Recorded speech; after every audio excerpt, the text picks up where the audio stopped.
Hey guys, welcome back to another video. It's your man Jay Will. So it's time for my top picks for 2018. It was very difficult choosing this list and putting these phones together in this order. It was very difficult because I have a lot of phones and I experienced a lot of phones over the years. So right now in this video, you're going to see flagship devices and you're not going to see phones that are $99, 29 bucks. I'm considering making a video like that as well. That too will be a very tough list to make. But here they are in the order I chose to put them in for 2018. A disclaimer, there is a little bit of fuzziness at the beginning of the video because my autofocus was kind of off a little bit, but it fixes at about 3 to 5 minutes into the video, maybe 3 minutes or so into the video. So just ignore that. It won't be as bad as what you think, but I'm just forewarning, it's going to get really clear at one point in the video because my autofocus was a little off. Now, with that being said, I hope you guys enjoy the video. Remember, don't skip ahead, and no spoilers either. Just go ahead and enjoy it. And after you've watched this video, put your list down below and what you think are your top devices of 2018. Coming in at number 6, there was kind of a tie between these two phones right here.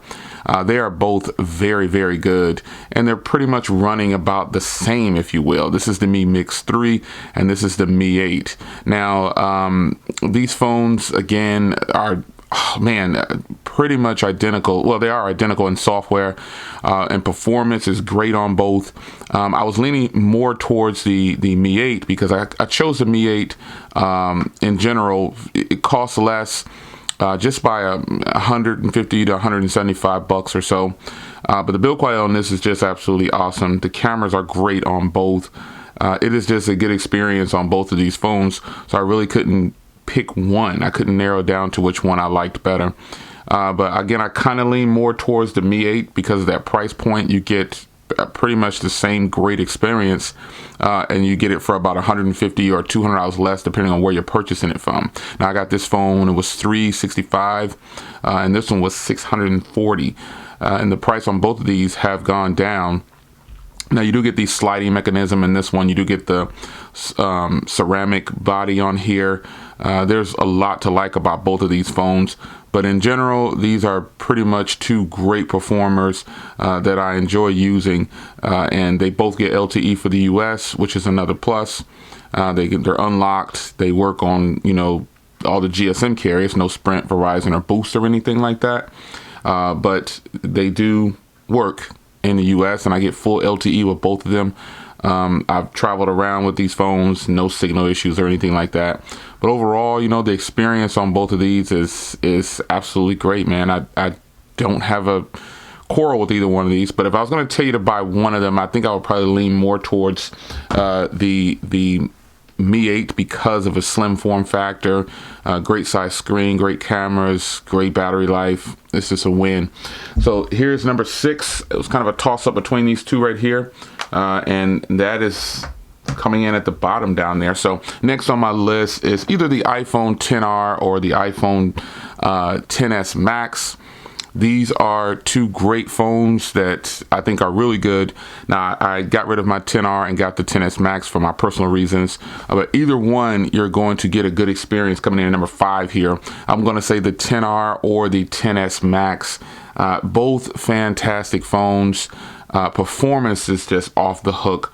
What puts these phones down towards the bottom of the list is it comes down to price and what you're actually getting from Apple. They don't offer a lot, but they offer a great experience. So these are kind of like stock Android phones, if you will. It's hard to put into words, but these are great phones. I love the experience that I get on the iPhones. It's just a matter of what you prefer.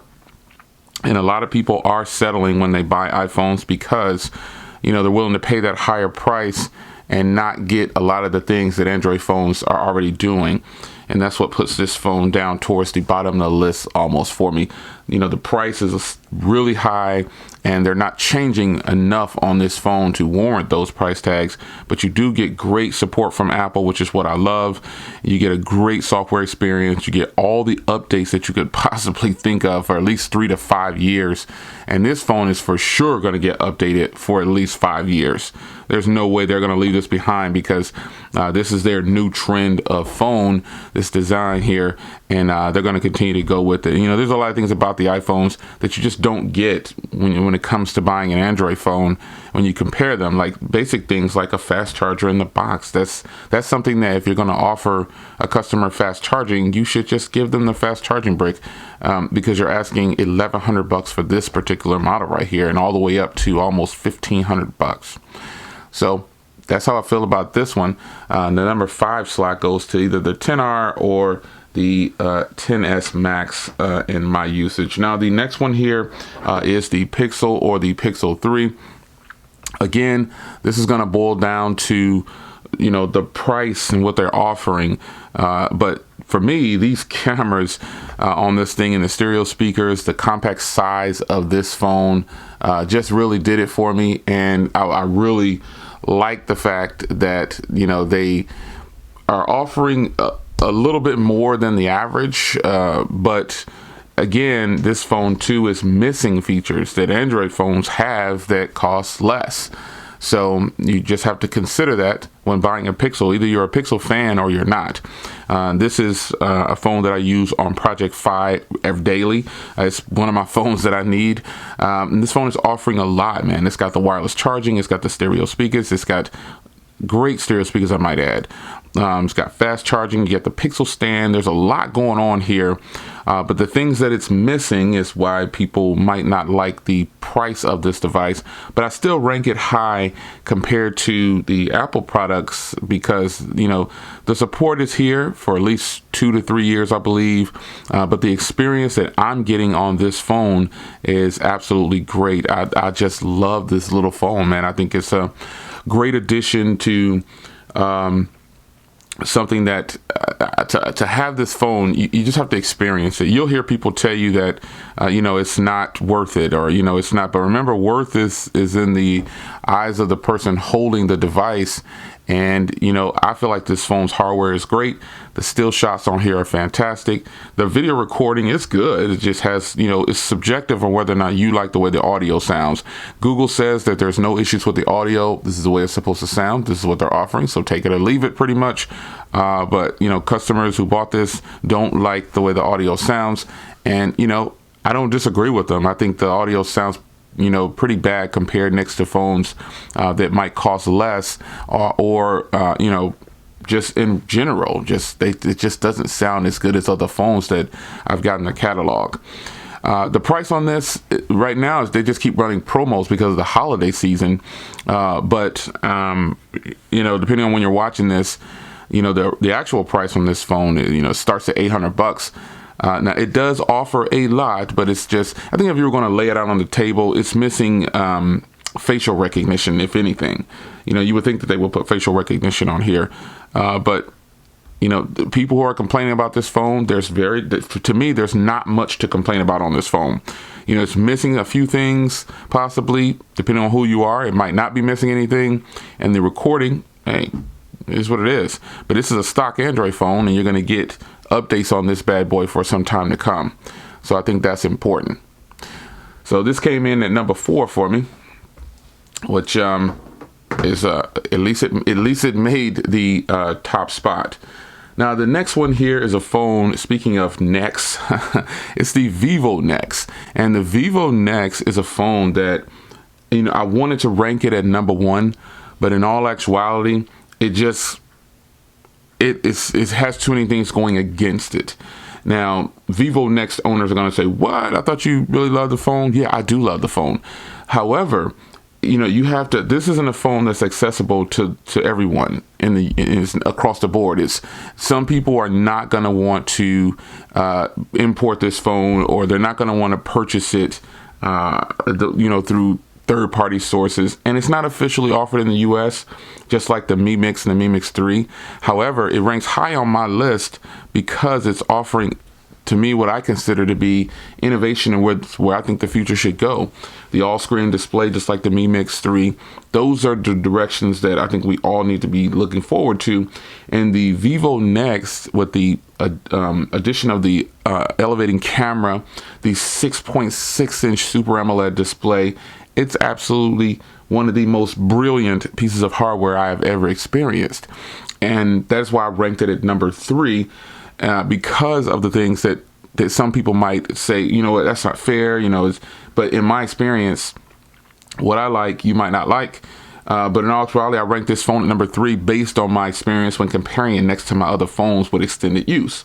Now, the Vivo Nex is a phone that is definitely futuristic, and I think a lot of people are going to love that phone if they're able to get it. That is how I rank it at number 3. Now, next on the list is one of my favorites. It became one of my favorites just over time. It employs a lot of things that the Vivo Nex has, which is pretty much almost a full screen display. You've got the in-screen fingerprint reader. You just got a great piece of hardware here from OnePlus, and this is the OnePlus 6T. This is coming in at number 2. Number 2 is it took a lot to put this phone at number 2, but the thing that makes it stand out amongst all the rest, just like the Mi 8, it has a very low price tag here in the US, and it's just throwing everything in the bucket except for a few things. And the few things that it does not offer, it gets a pass because of the price tag. So it doesn't have wireless charging, and it doesn't have an official IP rating. However, this phone, I've heard people say they saw videos of people dunking it in water and it survived. You know, you take it apart, you've got a little waterproof seals and things like that. Well, all that aside, you can grab one of these for $550, and that's just a killer deal. Now, this is the 8 gig variant for only $580 with 128 gigs of storage. These things right here with the Snapdragon 845, you know, it is just, you got a 6.4-inch AMOLED display. This is just a fantastic purchase. And, you know, I could recommend this all the way across the board because this phone does reach across all borders pretty much. You can buy it, I think, across the world just about, and it's got a very low price tag. Now, the support, I don't know about the support. I haven't had to use anything for warranties and things like that. So, but I can tell you that my experience on here, and I'm just running a different launcher here, that's all, but this is what it is. The experience on here is absolutely great, folks. I mean, it is just a fantastic experience on this phone, man. It's so speedy and so fast, and they've just come out with a 10 gig version of RAM, you know, and faster charging. I don't know that you even would need all of that. You know, the great part about this phone also, they stepped it up and they got a carrier. So this is important to a lot of people. You know, you want to have this within reach. This phone is absolutely stunning in hardware. I do have the mirror black version because I saw that they offered at the time when I purchased this that's all they're offering on the carriers. Depending on when you're watching this, years later, I don't know, they might offer more. They might still have a carrier deal. I don't know when you're watching this, but it is December 14, 2018. And right now, the mirror black, it needed a skin. I didn't want to wear a case on this 24/7, so I had to put a skin on there, and it's looking pretty good with that D-brand skin on there. So the cameras on here are good. The fingerprint reader in the screen is good. The battery life is just ridiculous. There's a whole bunch of things to like about this phone. Performance, battery, screen, the technology that's going into it, the in-screen fingerprint reader, the fast charging. This is one of the fastest charging phones in the world. It is a great experience overall. I like that this phone has the alert slider. I think simple things like that are important. You get a huge screen on here, but you get a very small body. And that is really important to people nowadays. A big screen and a small body is important. I could go over on and on about why I like this phone a lot, but I won't. I'll go ahead and get to the number 1 device that I chose for 2018. And, you know, it didn't take long to move this phone to number 1 because once I got my hands on the Galaxy Note 9, I was floored at what I experienced. Now, last year I ranked the Galaxy Note 8 number 2 or something like that next to another phone. But this year, Samsung has just stepped it up, man. They have thrown everything in the bucket that they could possibly throw in there.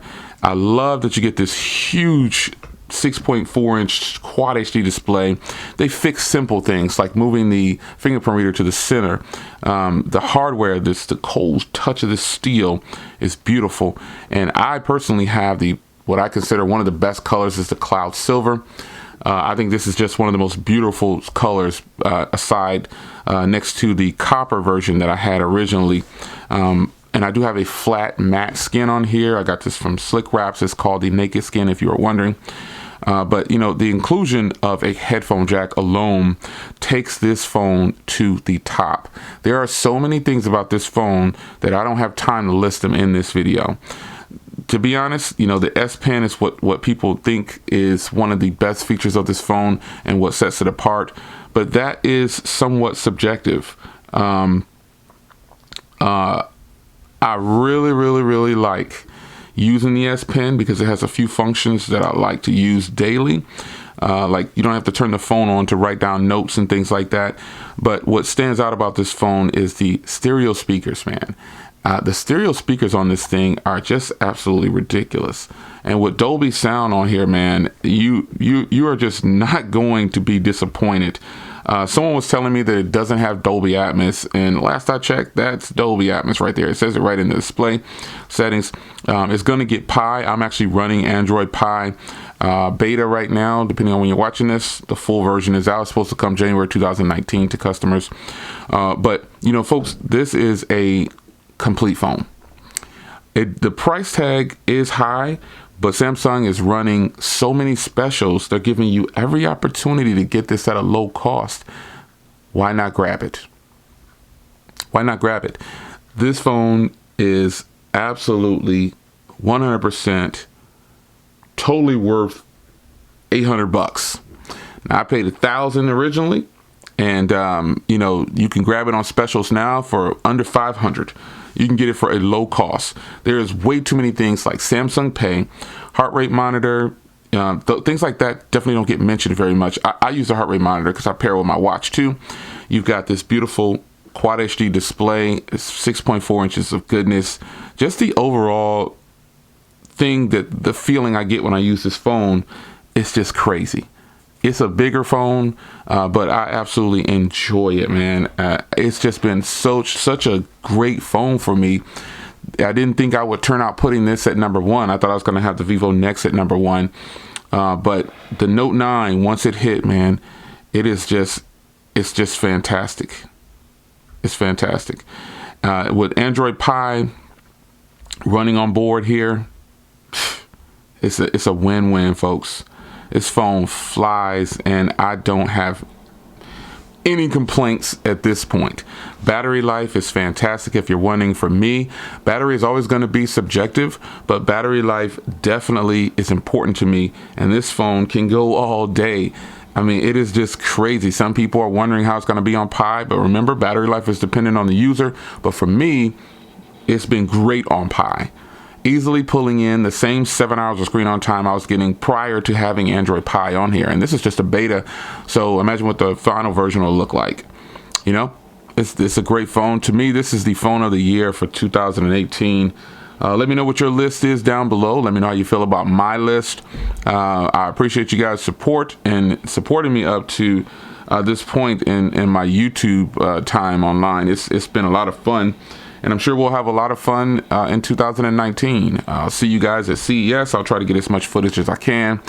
But this is the winner for 2018 for your man, Jay Will. I'll see you guys in the next one. Take care.